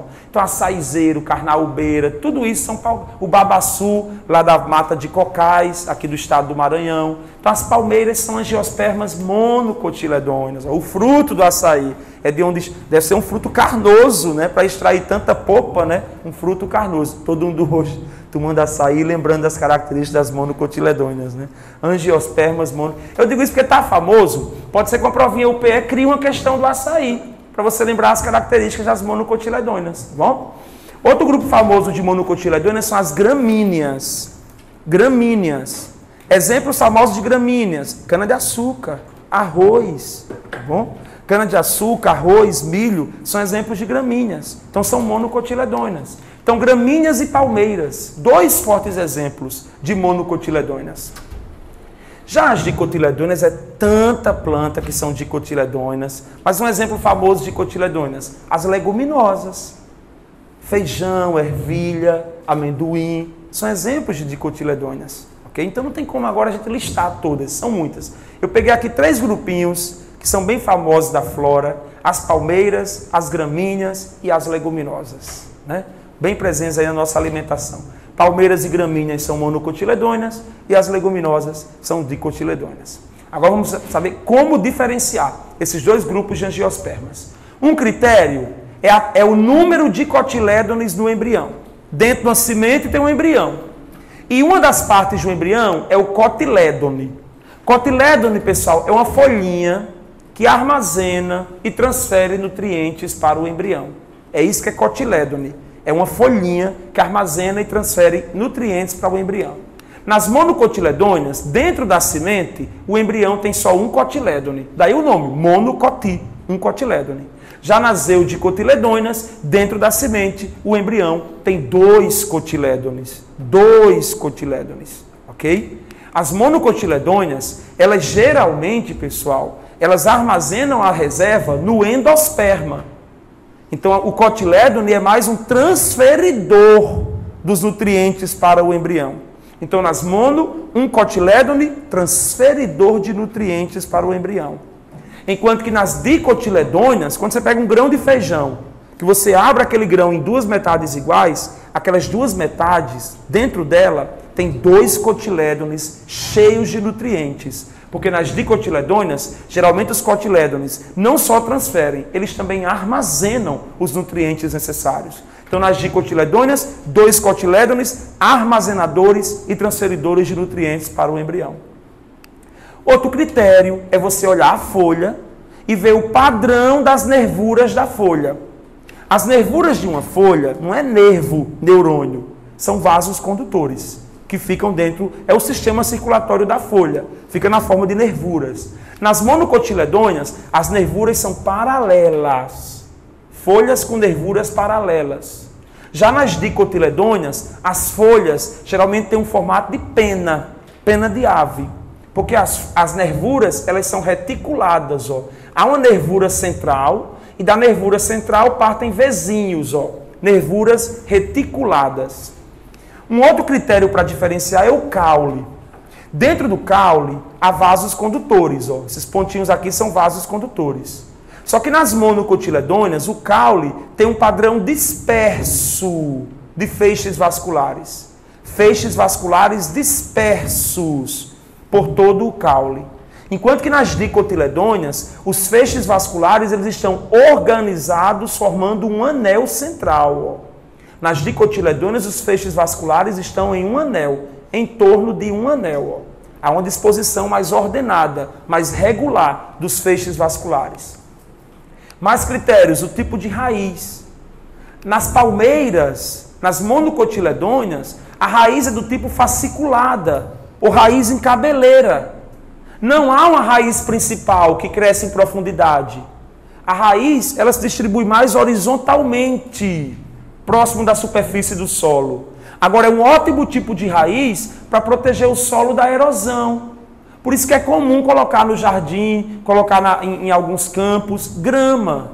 Porque a grama é monocotiledônea e ela protege o solo da erosão. Né? Então, essa raiz fasciculada, em cabeleira, ela não cresce muito em profundidade. Ela se distribui mais horizontalmente, próximo da superfície do solo.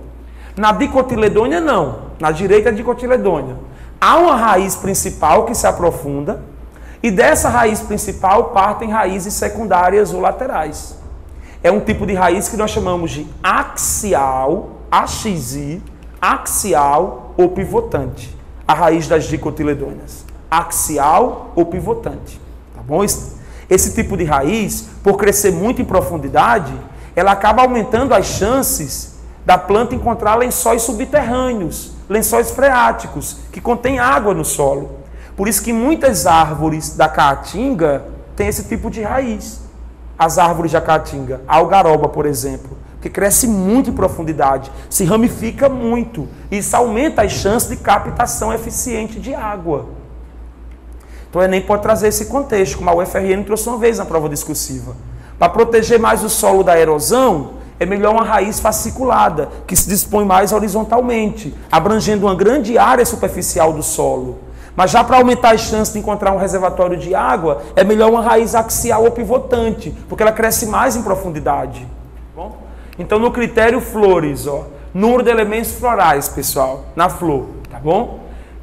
Você conta os estames, as sépalas, as pétalas, qualquer um desses elementos florais. Se tiver 3 ou múltiplo de 3, flor trímera é monocotiledônea.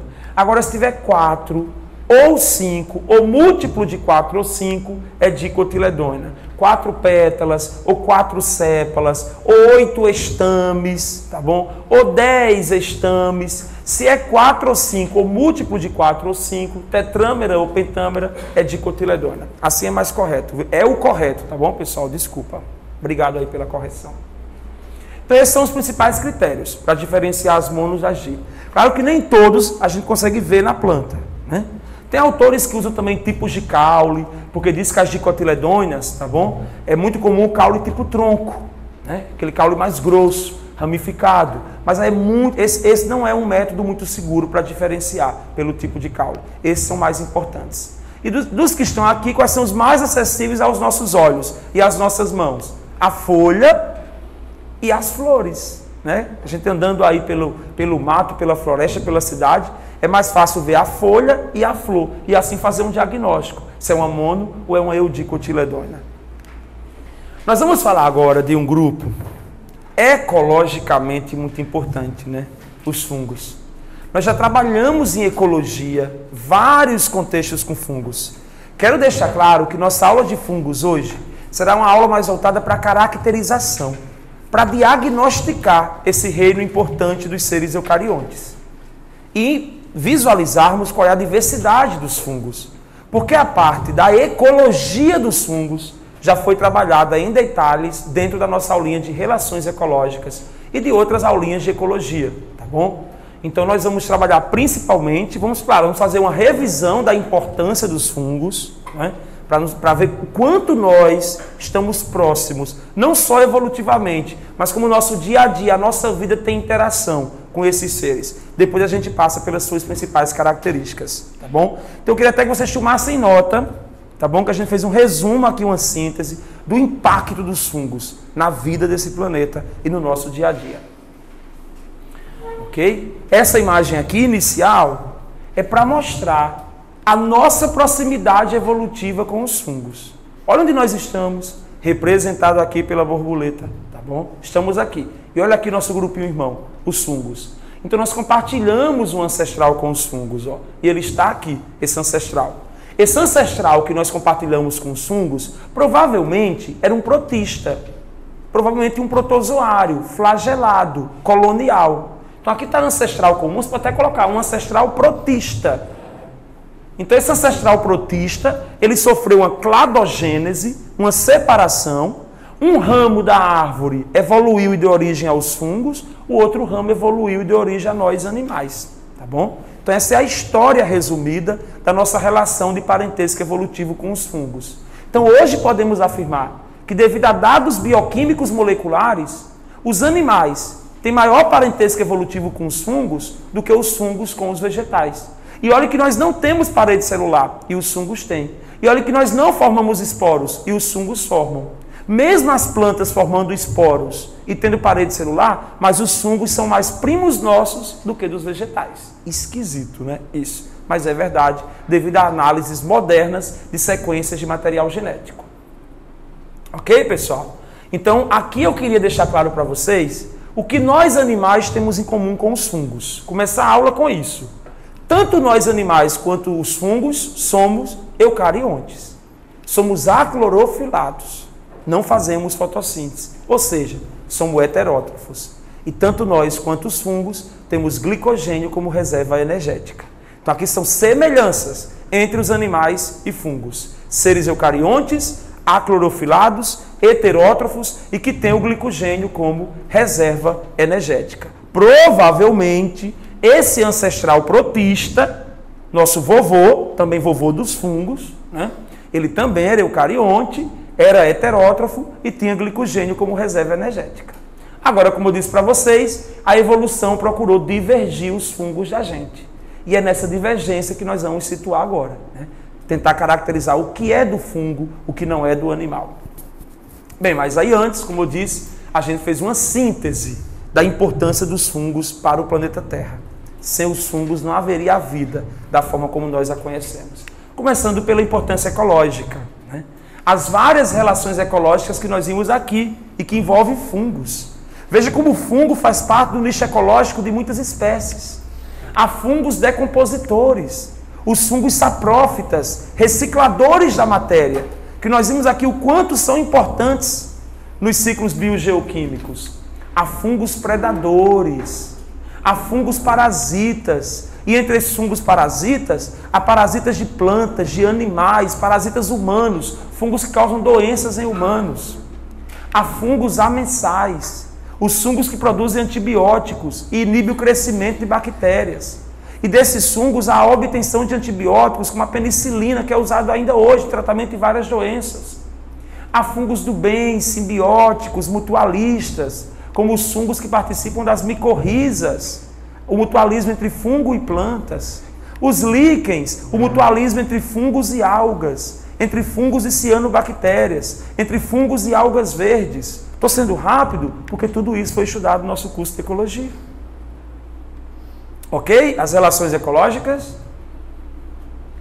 O que mais de importância? Biotecnológica.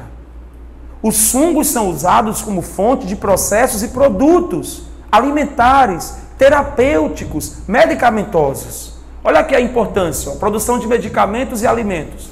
Através da fermentação, fungos são fermentadores. Ocorre a produção de alimentos, produção de bebidas, né?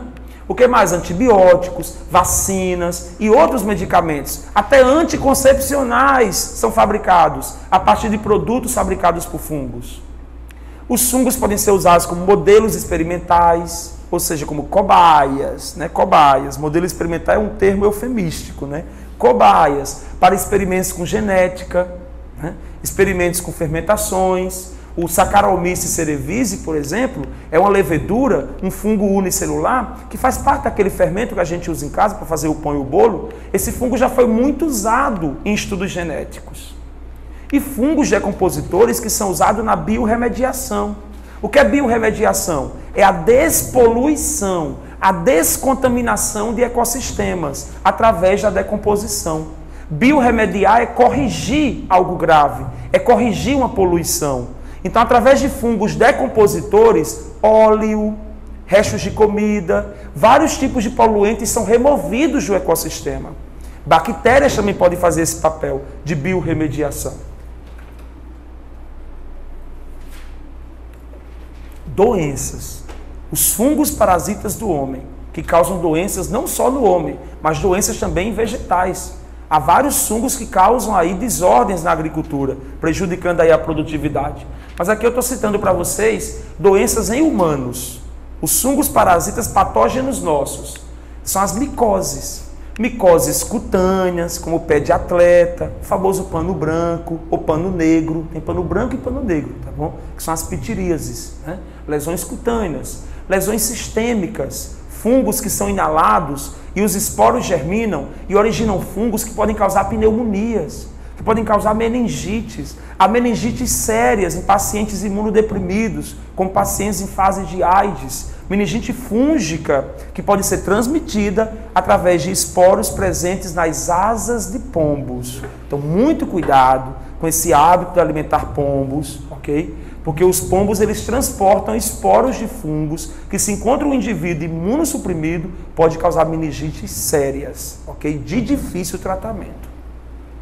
Intoxicações. Um amendoim mal armazenado, uma castanha mofada, pode conter aflotoxina, que é uma toxina causadora de câncer de fígado. Câncer de fígado. Então, muito cuidado com esses grãos e sementes que vocês não sabem a procedência. Está com aquele sabor rançoso, aquele sabor de mofo, despreze o alimento, tá bom? Porque ele pode estar contaminado com fungos produtores dessa toxina, que já foi comprovada como uma das causadoras de câncer de fígado. e alergias respiratórias, esporos fúngicos que são inalados e causam lesões na mucosa das vias aéreas condutoras. Então tá aí a nossa relação, né? Somos hospedeiros de fungos. Tranquilo, pessoal? Essa visão geral da importância? Então agora vamos caracterizar, para a gente concluir. E a gente já vai direto para o cladograma. A maior parte da aula está aí nesse cladograma. Esse cladograma mostra as características gerais dos fungos, o que todos os fungos apresentam e a evolução dos principais grupos de fungos que existem hoje no planeta, pessoal. E aí aqui a gente já trabalha também as diferenças entre os principais tipos de fungos, tá bom? Analisando aqui o cladograma, já observamos o quê? Lembre-se que na raiz do cladograma estão as características que nós encontramos no ancestral comum de todos os fungos. Ou seja, provavelmente todos os fungos apresentam essas características. Parede celular de quitina, absorção de nutrientes do meio, o fungo não tem boca, o fungo não faz fagocitose, o fungo não ingere, ele absorve, hifas, reprodução através de esporos, tudo isso vai ajudar a definir o que é um fungo. Depois nós vamos ver as diferenças entre os principais fungos. Vamos lá, com calma, detalhando cada característica dessa geral dos fungos. Primeiro, a organização do corpo, tá bom? E quanto à organização do corpo, a gente já vai relatar para vocês que há duas formas de fungos, pessoal. Deixa eu apagar aqui esse esqueminha. Há fungos unicelulares e fungos pluricelulares. Os fungos são eucariontes que podem ser uni ou pluricelulares. Os fungos unicelulares nós chamamos de levedus, ou leveduras, ou fungos leveduriformes. Leveduriformes. Então, os unicelulares nós chamamos de levedus, ou leveduras. Enquanto que os fungos pluricelulares, mas atenção, eles são pluricelulares, mas diferentemente de nós animais, os fungos não formam embriões. E os fungos não têm tecidos. Nós animais somos eucariontes pluri, mas nós temos embriões, nós temos tecidos. Fungos, mesmo pluri, eles não formam embriões e tecidos. Isso é diferente dos animais. Os fungos pluricelulares, eles são também chamados de filamentosos. Filamentosos. No conjunto nós chamamos de bolores. Por isso que bolor, mofo, levedo, fermento, tudo isso lembra fungo, sugere fungo, tá bom? Então os bolores são fungos pluricelulares, filamentosos, enquanto que os levedos, leveduras, são os fungos unicelulares. E aí nesses bolores, pessoal, a célula, ela está diferenciada numa forma de hifa. Hifa. A célula de um fungo está diferenciada numa hifa. Somente fungos têm células organizadas em hifas. E essas hifas, no conjunto, formam uma estrutura pluricelular, plurihifas, que nós chamamos de micélio. Hifas que, no conjunto, formam o micélio. Então, nos fungos pluricelulares filamentosos, chamados de bolores, as células são organizadas em hifas. E essas hifas, no conjunto, formam uma estrutura pluricelular, plurihifas, chamada de micélio. Micélio. Ó, isso aqui, pessoal, é um esporo de um fungo. Esse esporo germina e origina células. Só que no lugar de células, nós chamamos de hifas. São provenientes de células. É como se quando você chegasse na célula do fungo, você encontrasse uma hifa, ok? E um emaranhado de hifa é chamado de micélio. Micélio. Por que é vantajoso para o fungo transformar células em hifas? Porque o fungo tem uma nutrição por absorção. E a hifa significa maior superfície de contato do fungo com o ambiente. Maior superfície de contato do fungo com o ambiente. Então, na forma de hifa, as células ampliam a capacidade de absorção de nutrientes. Na forma de hifa, as células ampliam a capacidade de absorção de nutrientes. Não esqueçam que os fungos são heterótrofos com nutrição por absorção. A gente viu no cladograma agora há pouco. Então, ele tem que ter estratégias para aumentar a capacidade de absorver nutrientes do meio. E essa estratégia seriam as hifas. Estão observando o aspecto da hifas, ó, com essas evaginações? Aumentando, olha aqui, ó, como aumenta o contato do fungo com o ecossistema, aumentando sua capacidade de absorção. Agora, atenção, pessoal, um detalhezinho. Há hifas não septadas e há hifas septadas. Estão vendo, ó? Hifas contínuas, não septadas, que nós chamamos de hifa cenocítica, não septadas, e há hifas septadas, ó. Separando uma hifa da outra, há septos, ó. Hifas septadas. Então, lembrando que há dois tipos de hifas nos fungos. Hifas cenocíticas, não septadas, e hifas septadas. Eu estou falando esse detalhe porque isso é importante para diferenciar os tipos de fungos. Vão ter, atenção acadêmico, vão ter fungos com hifas cenocíticas, enquanto que os fungos mais diversos têm hifas septadas. Por isso que é importante saber esses dois tipos de hifas, ok? No conjunto, as hifas formam micélio. E alguns autores costumam também diferenciar dois tipos de micélio. O micélio vegetativo, que é esse micélio que fica dentro do substrato. É o micélio que fica dentro do substrato. A gente não vê esse micélio, porque ele está dentro do substrato. Imagina, por exemplo, o cogumelo. Toda aquela parte aérea do cogumelo, ela se continua com o restante do cogumelo que está dentro do solo, que é o micélio vegetativo. O papel desse micélio vegetativo, que fica dentro do substrato, é fixar o fungo no substrato e nutrir, alimentar o fungo. É através desse micélio vegetativo, que o fungo se alimenta. Então, micélio vegetativo não é uma raiz, porque não é planta, mas é fixação e nutrição do fungo a partir do substrato. Fixação e nutrição do fungo a partir do substrato, ok? Enquanto que o micélio aéreo, esse que fica a olho nu, é o micélio reprodutor. Por que é o micélio reprodutor? Porque ele é o especializado na produção de esporos. Ele é o micélio especializado na produção de esporos, pessoal. O micélio reprodutor, especializado na produção de esporos. Esporos. Esse micélio reprodutor, que produz esporos, na maioria dos fungos, ele é chamado de corpo de frutificação. Na maioria dos fungos, ele é chamado de corpo de frutificação. Não todos, porque nem todos os fungos vão ter o corpinho de frutificação. Mas na maioria dos fungos, esse micélio aéreo reprodutor é chamado de corpo de frutificação. Então, já para sabermos as diferenças nos 4 grupos de fungos, já estamos antenados. Que fungos têm hifa cenocítica? Que fungos têm hifa septada? Que fungos têm corpo de frutificação? Que fungos não têm corpo de frutificação?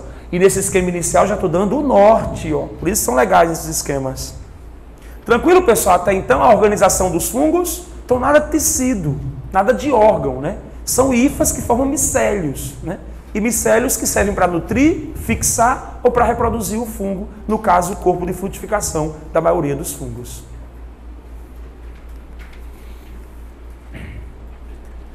Outra característica dos fungos, além da organização em hifas e micélio, é a parede celular de quitina. Vamos ficar sempre no paralelo comparando o fungo com o animal? Né? Agora há pouco na organização nós vimos. Fungo tem hifas e micélios. Animal tem o quê? Embriões e tecidos. Embriões e tecidos. Fungo tem parede celular com quitina. Animal não tem parede celular. Animal não tem parede celular. Então, todos os fungos têm parede celular. Essa é a estrutura de suporte, de sustentação. É a estrutura esquelética de um fungo. É a parede celular. Então, ao mesmo tempo que a parede celular dá suporte, dá sustentação ao fungo, a parede celular impede a ingestão ou fagocitose do alimento. Então, cuidado. Ao mesmo tempo que a parede ela dá suporte e sustentação, ela impede a ingestão ou fagocitose do alimento. Isso obriga o fungo a se nutrir de que forma? Absorvendo nutrientes resultantes da digestão. Absorvendo nutrientes resultantes da digestão. Se o fungo não pode ingerir, Se o fungo não pode digerir a comida dentro dele, ele é obrigado a digerir o alimento fora dele. Por isso que todos os fungos têm digestão extracelular, extracorpórea. Já que ele digere o alimento fora da célula, depois ele absorve os produtos da digestão. Então, fungos são heterótrofos. Nutrição por ingestão ou nutrição por absorção? Nutrição por absorção. A digestão é intra ou é extracelular? Extracelular. Tudo isso também está associado à presença de uma parede celular. O principal componente da parede celular do fungo é a quitina. E o que é a quitina? A gente trabalhou na última aula, ontem, né? Há muito tempo atrás, né? Ontem, na última aula, que a quitina é um componente também do esqueleto externo dos artrópodes. Só que esqueleto externo de um artrópode animal não é parede celular. É um exoesqueleto, é uma cutícula. Aqui não. Aqui é a quitina na parede celular. Então, essa parede celular com quitina. A quitina, não esqueçam que é um carboidrato, é um polissacarídeo nitrogenado. Olha o nitrogênio. Essa é uma diferença importante da quitina com a celulose da planta. A celulose da parede celular de algas e plantas é um polissacarídeo sem nitrogênio. É um polissacarídeo só de glicose. A quitina não. A quitina é um polímero de açúcares nitrogenados. Tem essa diferença. Mas a quitina, assim como a celulose, não é digerida pelas enzimas humanas. Quando a gente, como já sinto aqui que tem gente muito chique, que vai jantar um macarrão com molho, 4 queijos e champignon. Olha que chique, tá bom? Ou um macarrão com molho escuro e shiitake, né? Aquele cogumelo shiitake. Então, champignon e shiitake, ó. 2 cogumelos que podemos usar na dieta. Quando a gente come, por isso são bons os cogumelos shiitake, só são caros, né? Ó. Por quê? Porque eles alimentam, eles saciam sem engordar muito. Porque o açúcar que tem neles não é aproveitado por a gente. A quitina não é digerida por nossas enzimas, pessoal. A quitina de fungo. Ela resiste à digestão, assim como a celulose dos vegetais. É como se fosse um tipo de fibra que nós podemos encontrar em fungos. Apesar que no conceito de fibra, fibra é de origem vegetal. Tá bom? Mas só para entender. Tranquilo? A quitina resiste às enzimas digestivas humanas. Não esqueçam. A quitina resiste às enzimas digestivas humanas. Reserva energética agora. A reserva energética do fungo, já falei, é igual a dos animais. Glicogênio. Glicogênio. O glicogênio, ele parece com amido. É um polímero ramificado de glicose. Só que o glicogênio, diferente do amido, tem mais ramificações. É um polímero de glicose e ramificado, com um número maior de ramificações que o amido. Qual é a vantagem do fungo ter glicogênio como reserva? Porque vai ser uma fonte de glicose para o fungo.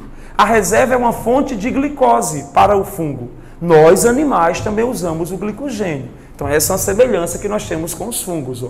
Essa reserva energética de glicogênio. Só lembrando, nas algas e plantas, a reserva energética é principalmente de amido. Amido e óleos. No caso dos animais e fungos, seria o glicogênio. E no caso dos animais, tem também lipídios, que a gente pode usar como reserva. Bem, gente, quanto à reprodução dos fungos, o que é que nós podemos falar? A reprodução ela pode ser assexuada, e nós já vimos em citologia, a reprodução assexuada. Pode ser através da formação de esporos, por mitose, esporos assexuados. Pode ser por brotamento, pode ser por fragmentação. Por esporos a gente chama de esporulação, não esqueça, esporulação. Isso aqui já foi estudado. É muito comum nos fungos unicelulares, a reprodução assexuada. Mais comum nos fungos unicelulares, tá bom? Mas um fungo pluricelular também pode se fragmentar seu micélio. E aí cada hifinha dá origem a um novo fungo, tá bom?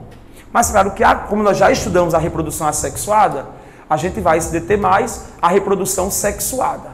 Aqui é só mostrando ó, que o micélio pode sofrer mitose e formar esporos.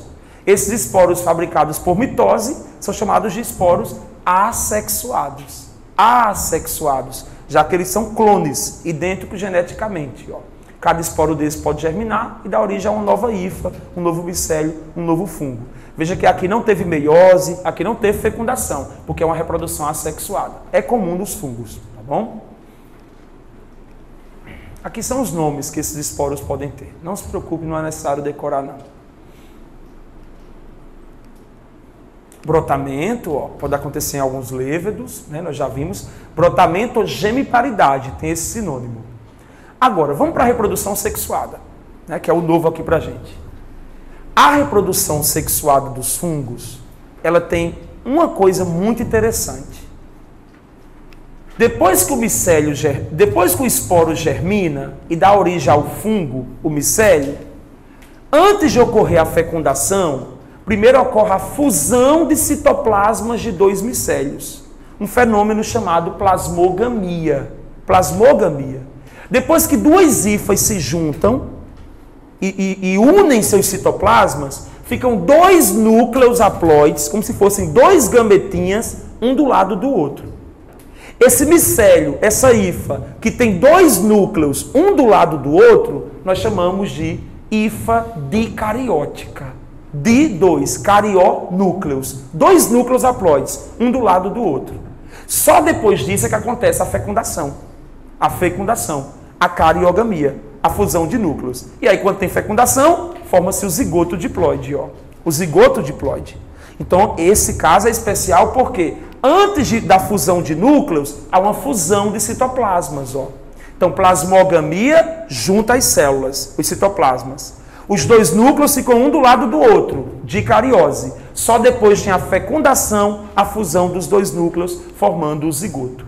Só que lembrem da aula de meiose, dos tipos de meiose, que nos fungos a meiose é zigótica ou inicial. Coloca do lado aqui de meiose. Zigótica ou inicial. Assim que o zigoto é formado, a meiose acontece. Meiose zigótica ou inicial. E essa meiose vai dar origem a quem? A esporos. Esses esporos formados por meiose são chamados de esporos sexuados. Esses esporos formados por meiose são chamados de esporos sexuados. Então, acadêmico, atenção. O fungo tem uma grande capacidade de reprodução através de esporos. Ele produz esporos tanto por mitose, numa reprodução assexuada, como ele produz esporos por meiose, numa reprodução sexuada. Só que para ter a produção de esporos por meiose, primeiro tem que ocorrer o que na sequência? Plasmogamia, dicariose, fecundação. Formou o zigoto já sofre a meiose para formar os esporos. Ó. Ok? Então essa é a particularidade que tem no ciclo reprodutivo dos fungos.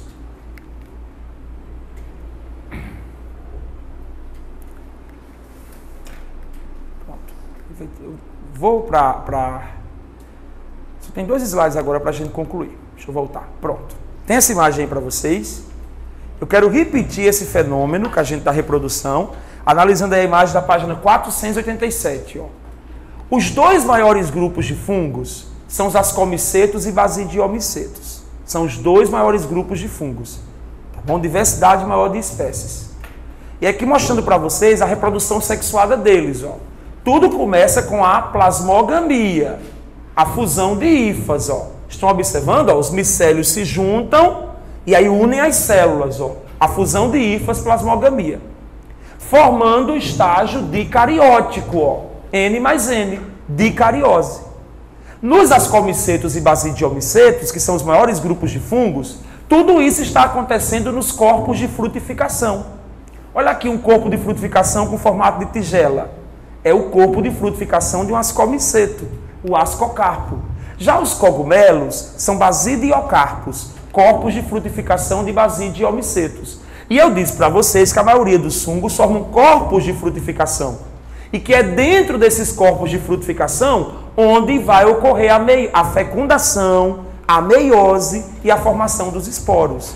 Por isso que os corpos de frutificação são micélios reprodutivos, especializados na reprodução sexuada. Olha agora, ó, dentro do corpo de frutificação, a fecundação, a cariogamia, a fusão dos núcleos. E aí os zigotos diploides, ó, aqui são os zigotos diploides, sofrendo a meiose para produzir os esporos. Aí há uma diferença do ascomiceto para o basidiomiceto. No ascomiceto, a meiose contribui para formar 8 esporos internos. O ascomiceto ele tem ascos, então a meiose contribui para formar 8 esporos internos. Se você contar aqui, dá 8. Isso é no ascomiceto.